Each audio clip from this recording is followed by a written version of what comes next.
Now, so somebody who knows much more about this than I do, I'd like to introduce, and his name is Martin Schouten. Martin, welcome. Um, you have a similar accent to me, which is a very Yeah, Dutch accent. Please, can you tell the audience who you are and why are you here? yeah. Well, good afternoon, everybody. Thank you for having me, Jan. But before we start, I want to apologize for my English. It's not so great, but it's a nice accent, of course, and unfortunately, I'm also Dutch as well. So, and maybe Jan, you can help me out when things go wrong or somebody don't understand my what I'm saying. Please ask. I will provide hopefully the answer. So my name is Martin Try. Schouten. Yeah, thank you. So my name is Martin Schouten, and I'm a founder of Synthesis and Logitrainer. And for 20 years, I'm been working in learning and knowledge development for companies in the international trade and customs situations.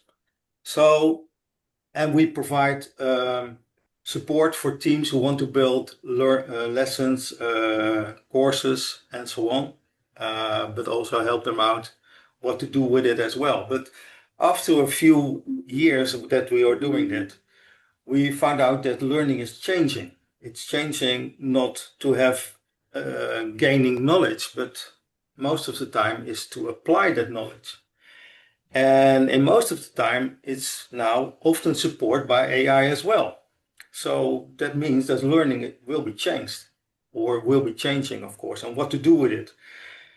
And from our perspective, it's more about human performance than something else. Because when you want to use AI, you must know what you're dealing with, of course, and make yourself, so to speak, ready for AI. And that's not only for the learner or the employee in the company, but also for the company itself.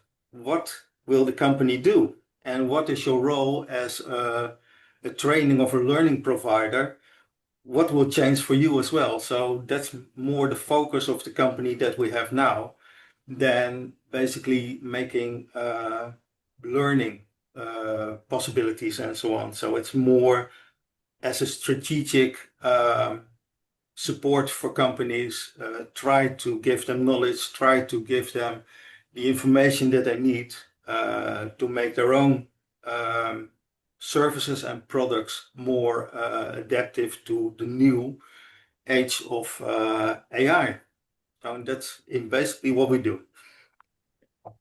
Wow. Well, that's a lot. I like the strategic part of this because that's as a tool, it can very rapidly become a tactical part.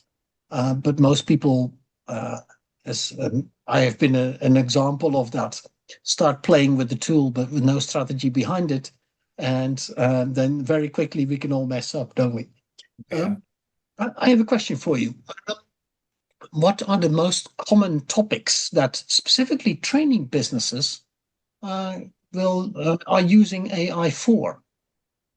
Yeah, well, now for now it's more creating learning content, of course. It's very easy now to summarize large piles of documents together and make a course out of it. Um, Making quizzes, making translations, make it also personal available for students as well. So make it more tailor-made for companies, make it more tailor-made for students to approve knowledge and searching for access. But yeah, the what really is important is not to have knowledge nowadays. It's to apply knowledge. So what you will provide as a training provider will be changed because it's no longer about having the knowledge itself, but how to apply it. And that means that that will change as well. Excellent. Okay, so applying the knowledge, which makes it a skill, I guess. Yeah, yeah. Let's ask the audience because this is very much a fireside chat, and we always pride ourselves also that all the people that are in this conversation is all the people in the room. And are there any other people that are using AI on a daily basis, but also how are you using it? What are particular topics that you're using it for?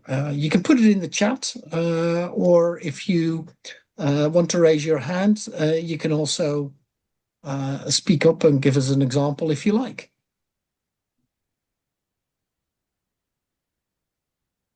Are there any examples that we have in the room? I see, Catherine, I see that you're unmuted. Catherine Miller, are you using AI on a regular basis? No, I'm not. So I need to unmute, don't I? Oh, Oh God. you're unmuted at the moment. All You right, can talk okay. to us. Well, I have an example which is possibly interesting. I have a brain tumor. My son has used AI to include all the information from my pills Oh, and the book that was given to create a more manageable understanding of the information that the hospital are giving me. I was a bit skeptical. My son's an early adopter, loves AI, but it's actually been really, really effective. In terms of my work, I work in prisons, training people to to become self-employed, set up businesses. And of course, there are legal issues regarding using any kind of internet resource in prisons. So those are my two contributions. I don't Okay, know whether so they're of any use, but the medical one was brilliant. I was very yeah. impressed. It was really good because anyone who's read medical sheets for pills will know that they're in teeny tiny light writing and completely incomprehensible. So to get a A4 page of understandable information regarding side effects and stuff was brilliant. So I'm now a bit of a convert, which is why I'm here today. sorry about the reason why, but I think the example is great indeed. All right. Thank you for that, Catherine. Also in the chat, I see some great examples.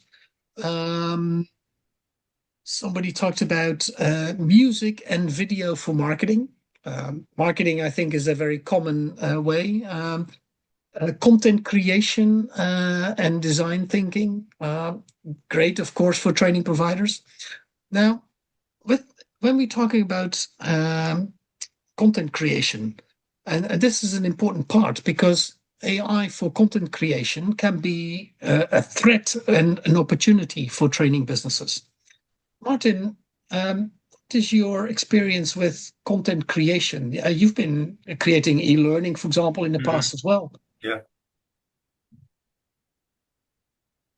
Well, the downside a little bit is that it's very easy to make content with AI, but it's not always correct. So you must be always there at the end to see if the image or the video or the audio book or whatever you want to make is correct.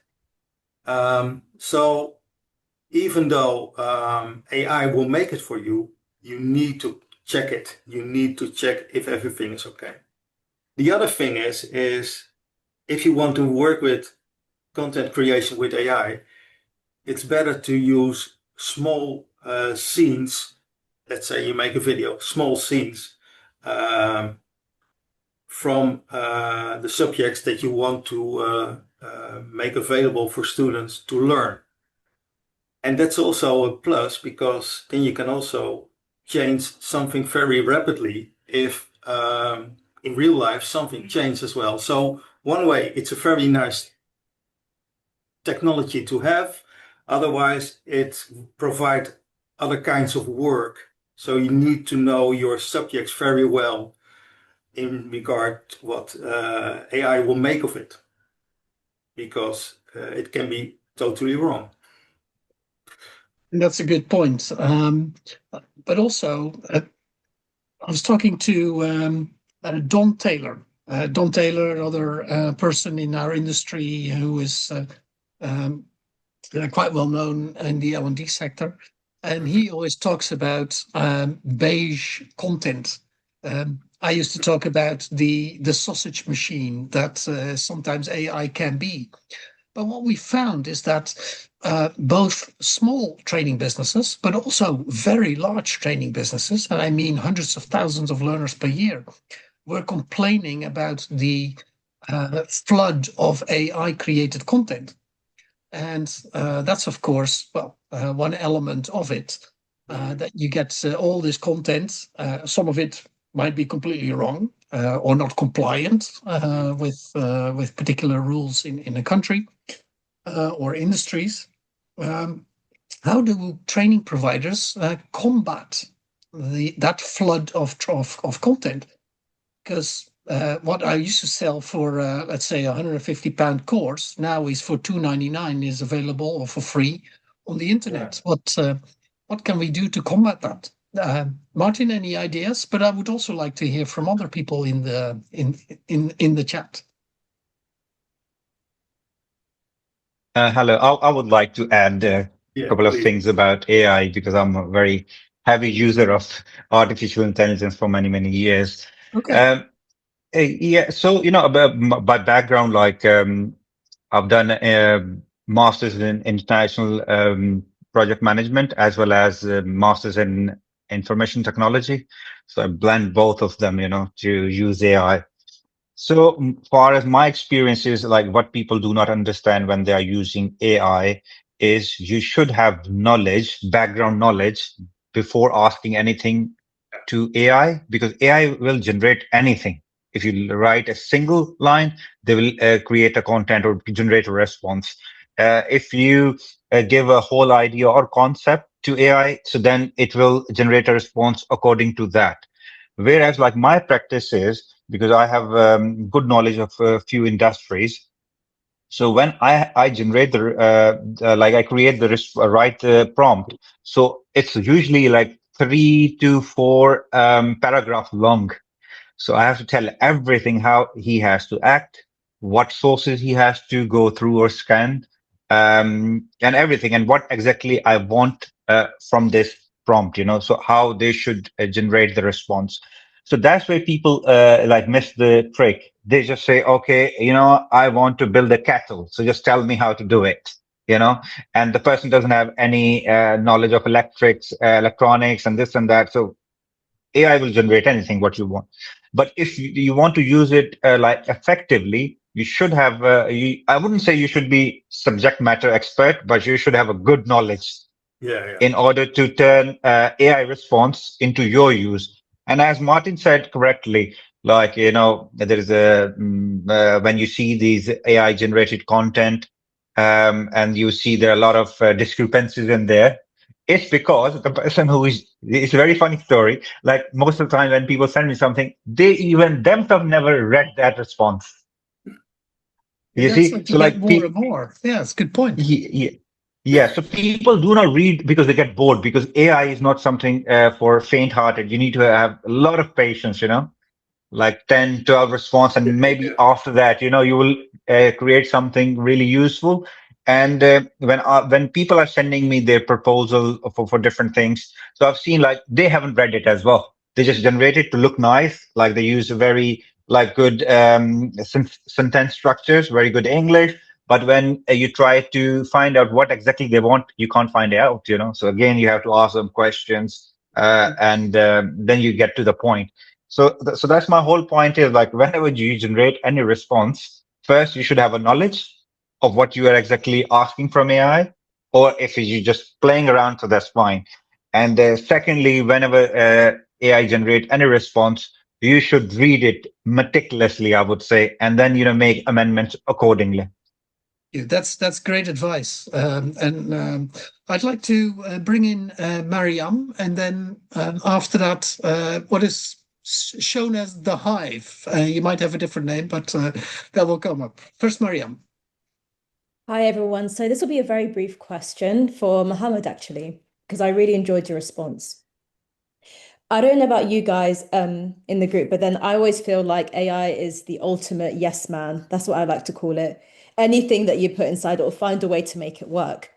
So in terms of prompts, do you have any suggestion of how we can design it so it will stop going off at a tangent when it gives us answers? And the short answer is you need to learn how to create prompts first.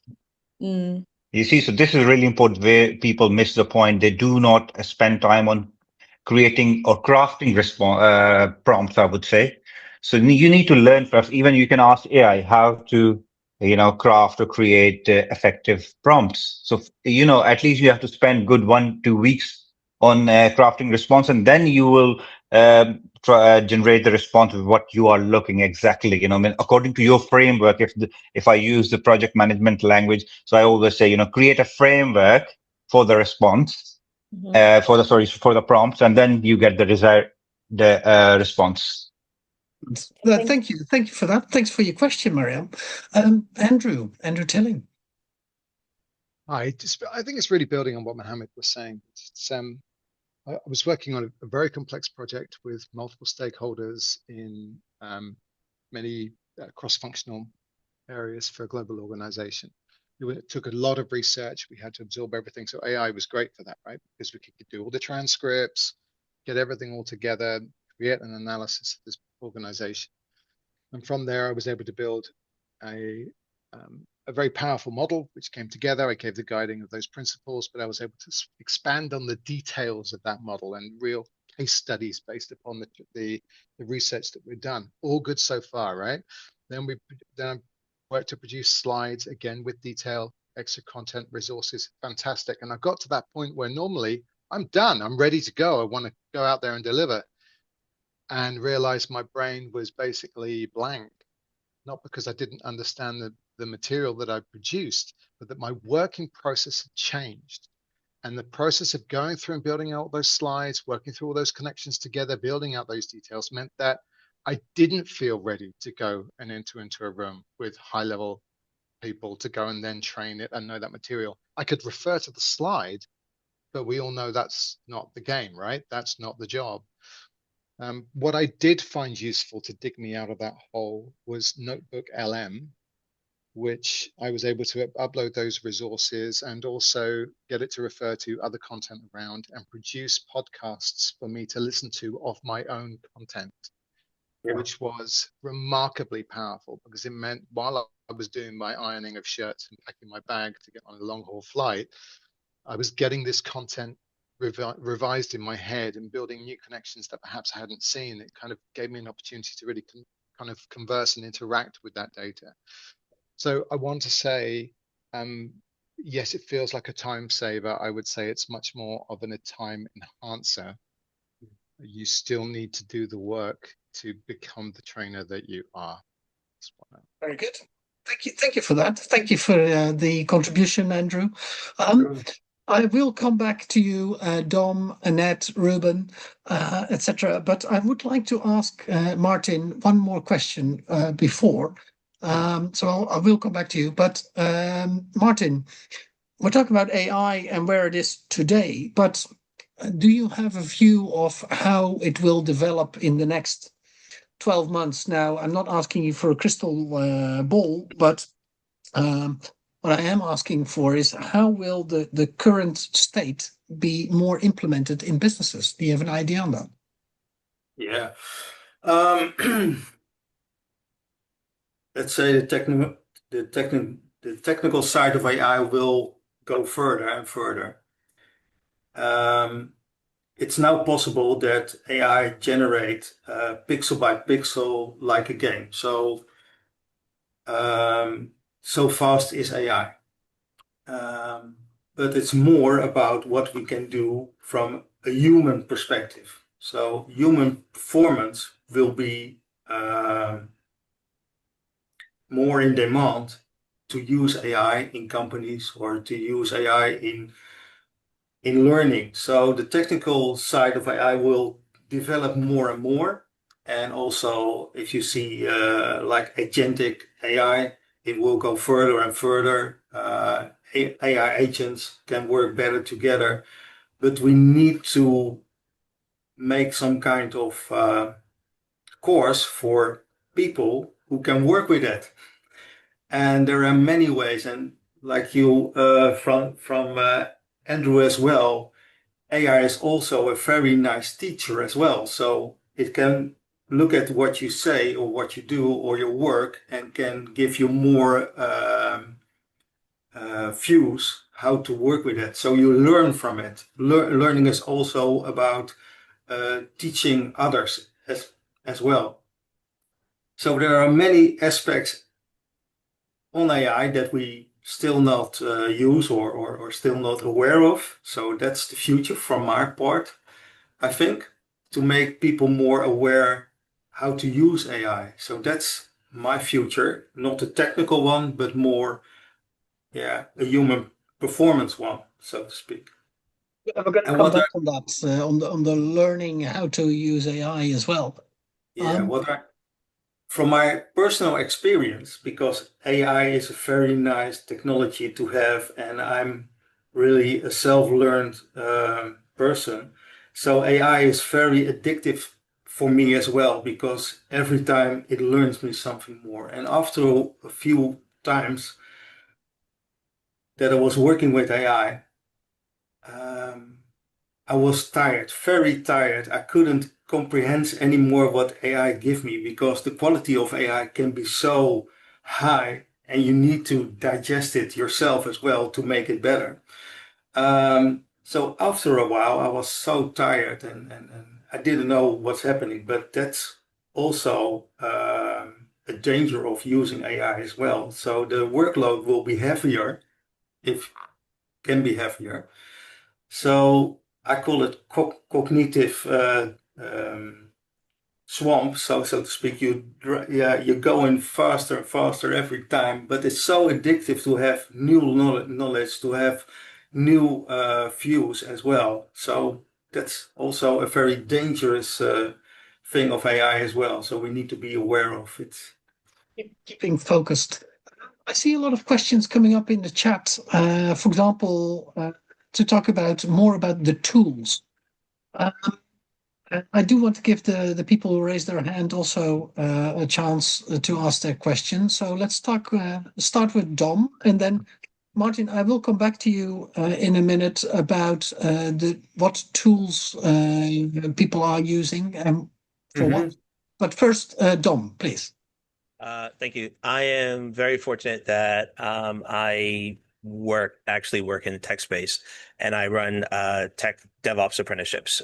So we currently with the apprentices we are looking at AI, and I teach this in the business of public sector consultancy.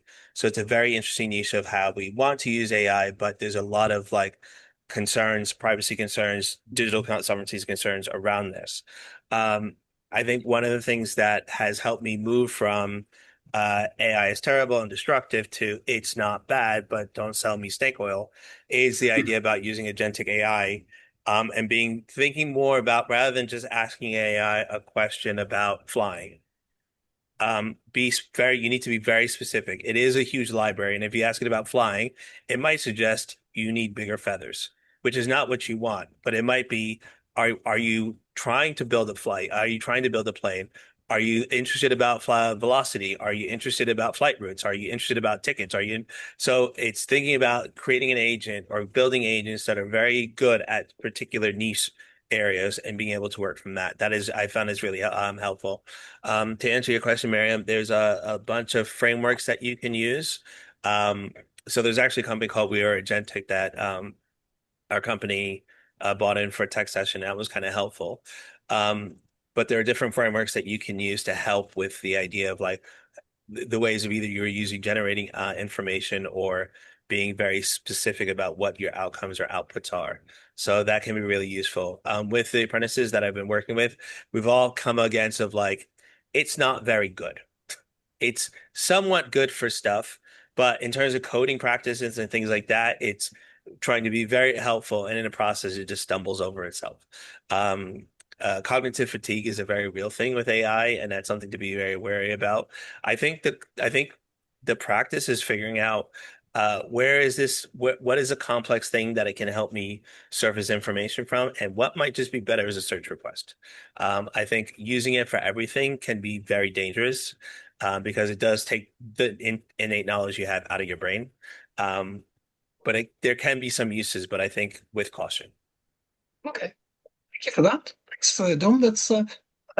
I see a trend appeering. Learn more Yeah. prompts. Make sure that you focus on the things that you really want from it. The fatigue is mentioned. Great examples. Annette, please. Yeah. There's your question. Yeah. So it's a bit of a two-pronged one in a sense. So I put in the chat. We would like advice, or if anyone has any tips on producing training in British Sign Language. Mohammed replied and said, yes, it can. I work in an organisation where 60% of our staff are profoundly deaf and have British Sign Language as the first language. But obviously transcribing policies, procedures into British Sign Language is very time consuming and expensive in that sense. So if there's any software or anything out there, that would be great. Okay, thank you for that, Annette. Martin, what are the particular tools you're using? Maybe in response to Annette, also some ideas? One of the things I use for now is Claude. Claude is it's a model that you can use.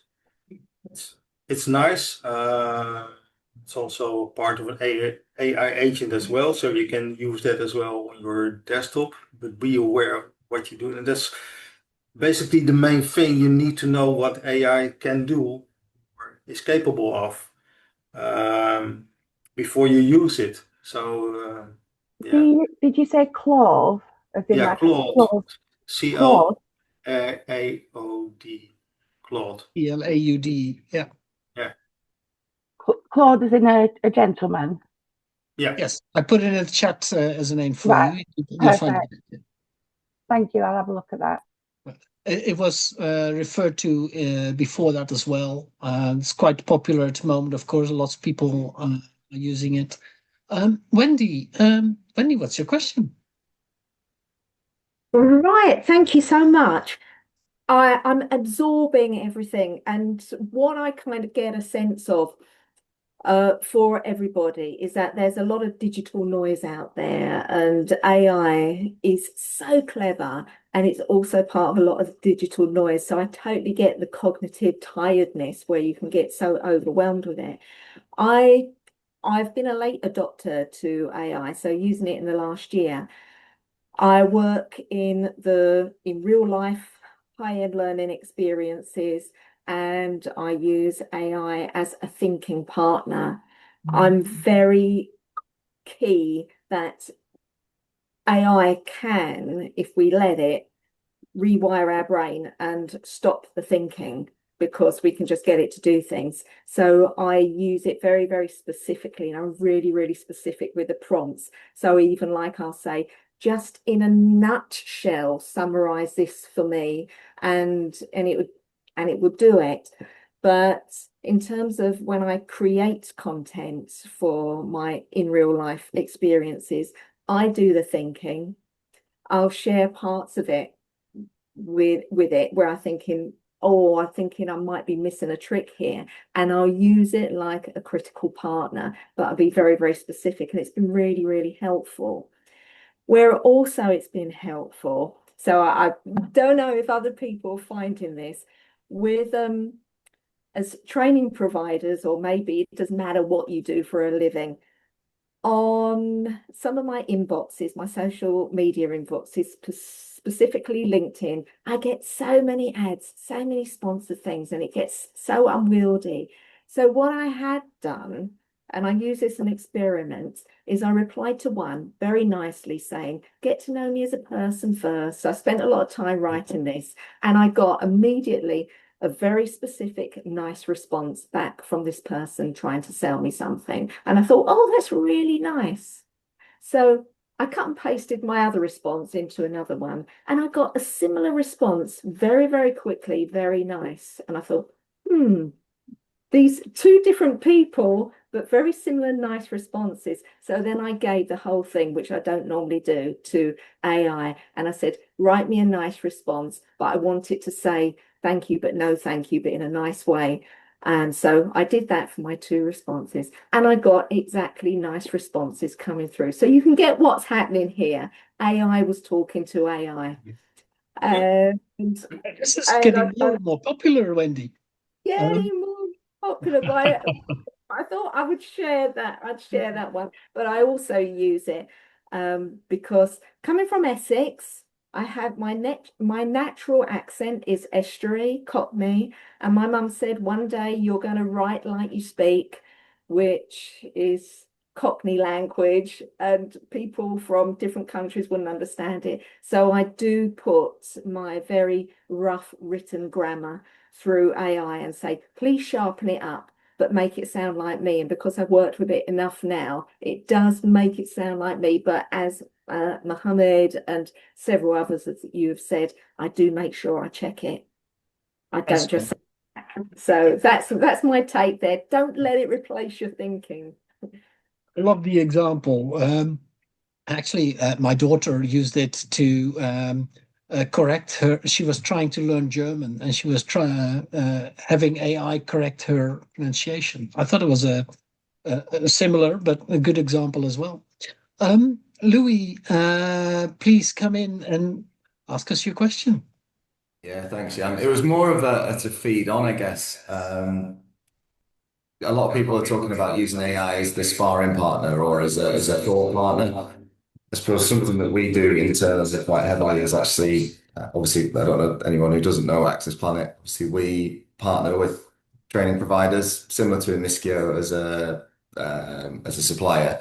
Obviously, we're the training management software, so back office. So yeah, a lot of our customers now come at us with various different things, and so seeing it from a industry-wide perspective, trying to take all that data and actually offer real insights and real actionable things back to our customer base. Obviously, the training community, as it were, I think is something that we're doing a lot more now. And then obviously how we do it internally is how we then try to help the customers do it. So we've got quite a few customers that have started to kind of mirror how we use the LLMs, right? The ChatGPTs, your Claudes, that's then fed on, and actually quite an interesting use case is it's clear there's 2 sort of major divides on the call from what I'm hearing. You've got your people who are like super early adopters and then super kind of like keen to learn more.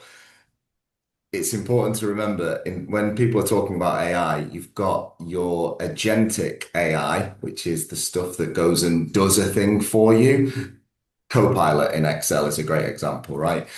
And then you've also got your classic large language model where you're chatting to it, you're prompting it, your perplexities, your chat GPTs. So I think just bearing those 2 things in mind and making sure that you're using the right tool for the job that you're going to do is key. And then actually something we've just done is full rollout of our AI customer service agent.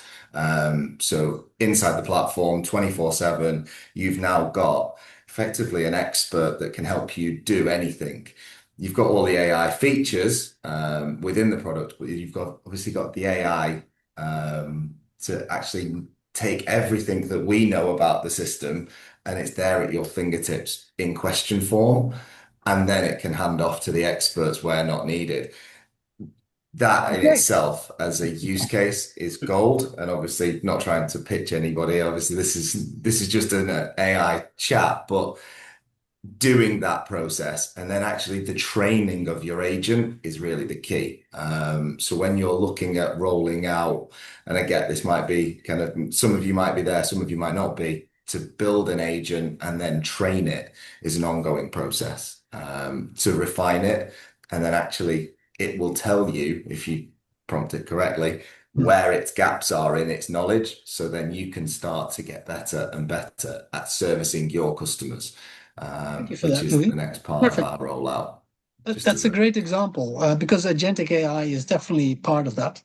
And thanks for the commercial message about Access Planet, of course. We are all good friends. But thank you very much for that.